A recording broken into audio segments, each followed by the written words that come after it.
It began with a moment so fleeting I scarcely registered it at the time.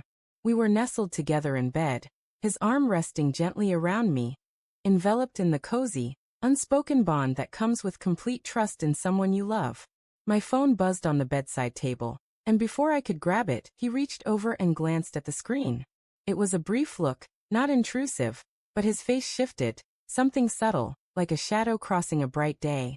"Who's texting you this late?" he asked, his tone soft but laced with a faint edge. I let out a laugh, too abrupt, too forced. "What, are you turning into a detective now? Think I'm hiding something?" I flung the words out playfully, but they were a shield, concealing the guilt already stirring within me. It worked. His expression softened, he drew me closer, and kissed my forehead gently. "I trust you," he whispered. But he shouldn't have. Hidden behind my light-hearted deflection was a reality I wasn't ready to confront. Those texts were from someone I had no right to be speaking with. It wasn't meant to be anything significant. That's what I kept telling myself. It started with a casual online exchange, some clever back and forth, a flicker of excitement that felt like a harmless diversion.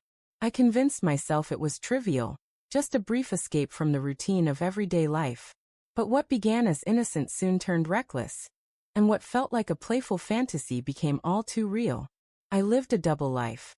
With my husband, I was the loyal spouse, the dependable partner. With the other person, I chased a perilous rush, justifying it by telling myself I deserved it because our marriage had become too comfortable, too ordinary. Each time my husband raised a curious brow at my phone, or I pulled it away too fast, I'd deflect with the same accusations. "You're making a big deal out of nothing. You're being overly sensitive. Don't you have faith in me?" Every time he'd retreat, his face tinged with embarrassment, as if he were the one at fault. But my lies were stacking up, heavy as stones, weighing on my heart. I began to notice a shift in him. His smiles grew faint, never quite touching his eyes. His laughter rang empty, and during meals, he'd study me with a searching look, as if trying to rediscover the woman he thought he married. One evening he broke down. "I feel like you're slipping away," he murmured, his voice quivering with anguish. "It's tearing me apart." I met his gaze, and for a fleeting moment, I almost confessed everything, almost begged for forgiveness, promised to make things right. But fear sealed my lips. Instead, I reached for his hand across the table and spun another lie. "You're just imagining things," I said softly. "There's nothing to be concerned about." That was the final time he let it pass. A week later, he stopped asking questions, stopped casting wary glances. Instead, he began investigating, and he uncovered everything. I returned home to a house cloaked in stillness. My phone rested on the kitchen counter, unlocked, its screen illuminated with messages I'd hoped he'd never discover. Conversations, images, confessions, irrefutable proof of my betrayal. He sat on the sofa, hands shaking, his face pale as if drained of life. I opened my mouth to speak, but he raised a hand. "Don't," he said, his voice cracking. "Just don't." I braced for anger, for accusations, but there was only heartbreak, a silent implosion that consumed everything.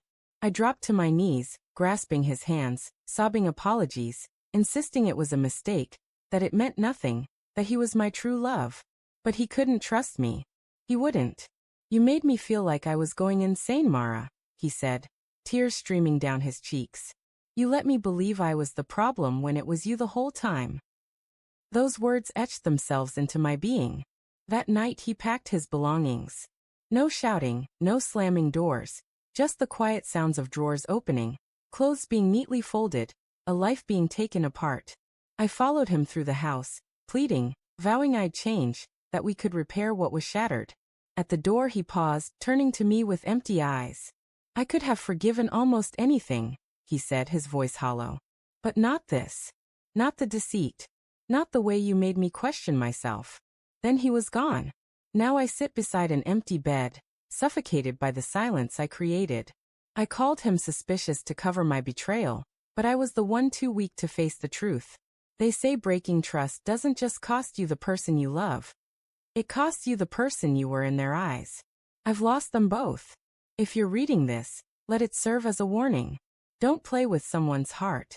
Don't mask your guilt by tearing down the one who loves you. The truth doesn't merely surface. It devastates everything in its path. And when it's gone, you'll realize, too late, that the fleeting thrill was never worth the wreckage it left behind.